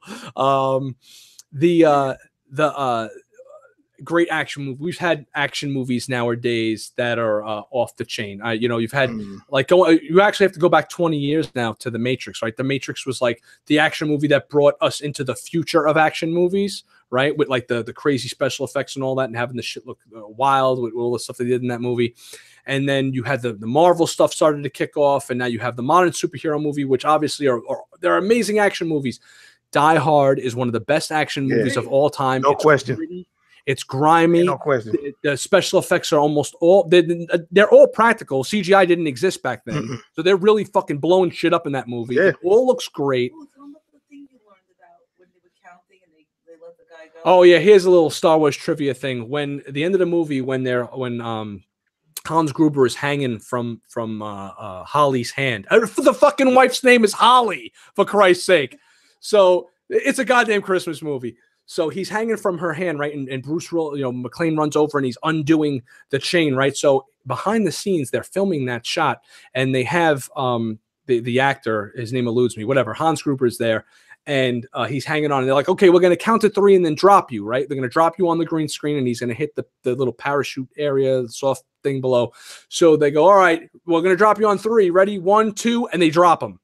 So the look he gives when they go in slow-mo and he has that surprise look that is 100% genuinely the actor, like, oh, you motherfuckers just dropped me without me realizing. So that's how they got that exact look to it. Rob Solo, Bruce Willis said it wasn't. I don't give a fuck what Bruce Willis says. Let me tell you something. He's a cranky fuck. He's a cranky fuck. Bruce Willis was one of my and is still one of my favorite actors for that 1980 late 80s early 90s wisecracking guy, Moonlight and all that kind of stuff. Exactly. He'll always have a place in my heart, but he's an asshole in real life, and he's just a cranky old man at this point. So sorry, Bruce. There's a saying, a million Chinamen can't be wrong. Well, a million fucking people in the world that are saying Die Hard's a Christmas movie can't be wrong either. So thumbs down on you, Mr. Willis. They don't build them like that no more. You know what I mean? All this CGI stuff, that's cool and everything. But I would still maintain the best action sequences I've seen ever, and I'm Star Wars and all that stuff, would be the truck scene from Raiders of the Lost Ark. Okay. And, what do you call it? The highway scene in The Matrix. And oh yeah, and the second one, that was insane. And this shit from Die Hard, especially when the guy drives up and they hit it with the with the grenade launcher and everything and all that. I mean, they blow up the SWAT team. Yeah. Oh my God. He's on the roof and he's firing the gun. Yeah. And then he blows up the building. What the fuck was, I mean? Oh man, it was just, they don't build movies like that no more. They just don't. Totally. Yeah. Christmas movie. Yeah, and people are saying Gremlins too in the chat room. Edward Scissorhands, Christmas. Oh shit! Edward Scissorhands a Christmas movie? She's saying Edward Scissorhands is a Christmas movie. I've only seen like once. So, anyways, so yes, Die Hard's fucking awesome. They don't build them like that, and obviously they don't. That was like great. That character McClane changed action stars from that point forward. Everybody all of a sudden had to be John McClane from that point, right? So you had Schwarzenegger and Sylvester Stallone as your two main action stars, right? And Chuck Norris doing the missing in action movies, and they were always tough and gritty and grimy movies. And Schwarzenegger had like his taglines, but the taglines didn't really get overplayed and overdone until right around the time Die Hard came out. And then he started doing movies like the Running Man did come out before that. So maybe Arnold Schwarzenegger was the first guy. Predator came out the same year as Die Hard, I think, or a year before. What was that? 87. Predator. 87 was the Running Man. 88 was Die Hard. But it seemed like everyone had to become Bruce Willis from that point on with the wisecracks. So he reinvented the character itself, reinvented the action genre for the next pretty much 10 years until The Matrix came out. Everyone wanted to be John McClane. Great practical effects, fun ass fucking movie, hilarious. To this day, I still find things in that movie where I find myself laughing about things that I haven't laughed before. I believe the last time I was watching it, the scene where he's where Lieutenant Pavel is buying the Twinkies and he's like, "They're for my wife." The guy goes, "Yeah, right." It's like, you know, that whole exchange they have, that had me cracking up too. You know, something got me with that movie was Alexander Glutenov as a bad guy. I was like, you know, because he was on Cheers before that, and he played old girl's boyfriend. He was kind of like a pretty boy, and then he was on here. I was like, really, this dude gonna be a terror? But dude, I was like, damn, this motherfucker is a bad dude, man. You know what I mean? Yeah. So, you know, he wanted old Bruce for killing his brother. So, yeah, that was, yeah. Just Friends, Christmas movie. All right, yeah, just all right. An honorable mention to Just Friends. I never see that mentioned, but that is with Ryan Reynolds. That movie's fucking hilarious. Oh, okay. Yeah. So, but yeah, it doesesn't hold a candle to. Yeah, I mean, I ain't never seen it. Yo, Mac, what's up, brother? Cool video. You had said that I had made a comment under Mac's last video that we have the same rug, and he's like, "Nah, it's not a rug, it's just a Berber carpet." And yeah, rug, carpet, same bullshit. Tomato, tomato. I got a fucking Berber I'm sitting on right now, and it's the same shit you got in your house. So. Anyways, yeah, those are just good time movies. Totally, Jeff. And that's it. That's all we got here for the fucking show, man. I am completely tapped out. I need to go watch Titans. Darth Council, you're the fucking man. Thank you for joining me, brother. Anytime, man. Appreciate you inviting me on. Yeah, man. Thanks to everybody in the chat room. Thanks to who? Merry Christmas, everybody. Fucking Merry Christmas. You know what everybody should do? Look, we're all Nick Knack had said this on his show, on his last review. He did a bunch of shout outs. Actually, thank you, Nick Knack. He gave me a real nice heartfelt shout out in his Christmas special that he just did. And he had mentioned that we're all collectors here. We all have some disposable income. So if you can, go down to your local Salvation Army. You can't donate toys to them anymore, but you could throw a couple of bucks in the Santa Claus can if you have one in front of like the Home Depot or something. Or maybe go and get like a toy from Rite Aid or something and do like a Toys for Tots or something. You know, there are kids in hospitals that need this type of shit too. I do it every year. And if I can't do it, like this year I didn't do it, but I donated to the St. Jude Hospital. It's that time of year for us collectors to kind of step up because I have $1,000 in fucking toys sitting on my thing right here. So it's time for us all to go do the right thing. But I don't want to get preachy on you. You guys do what you want. But that's where we started, right? We were kids. So you go to your fucking children's hospital, order the Toys for Tots, you get them a cool action figure, and then who knows, when we're in our fucking, we really going to be doing this shit? Thor, are we going to be talking to each other in our 70s in another 30 years? So we're going to need, maybe I will.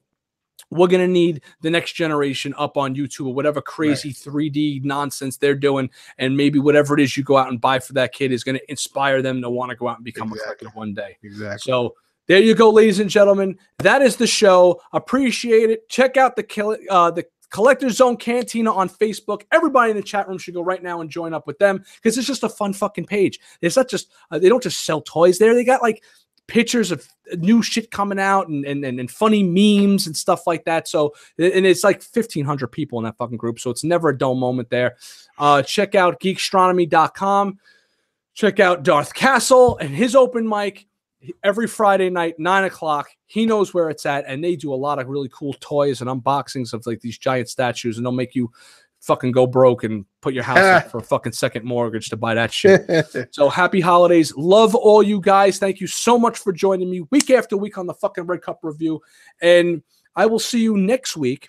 Next week, we are going to be doing our year in review, basically. So it's going to be our favorite 6-scale statues and hot toys and fort scales and all that other bullshit that came out this year. We'll do our favorite everything, our favorite movies, our favorite all that other shit to close the year out because we're going to be going on a hiatus soon. Obviously, Darth Castle, you are always welcome on the Red Cup Review if you have the time that is, sir. So that's it, man. I am fucking tapped out. It's time for me to go watch Titans. I hear that. I'm gonna watch it when it come out January 11th on Netflix. Then I'll catch it. Yeah, that's cool, man. You will enjoy it, everybody. Thank you for joining us. Please like the video. Please subscribe to the Darth Castle. Subscribe to the Red Cup Review, and we will see you next week. Same bat time, same bat channel. Darth, don't go anywhere. I'm gonna catch you in the green room, and everybody else, I'll see you next week.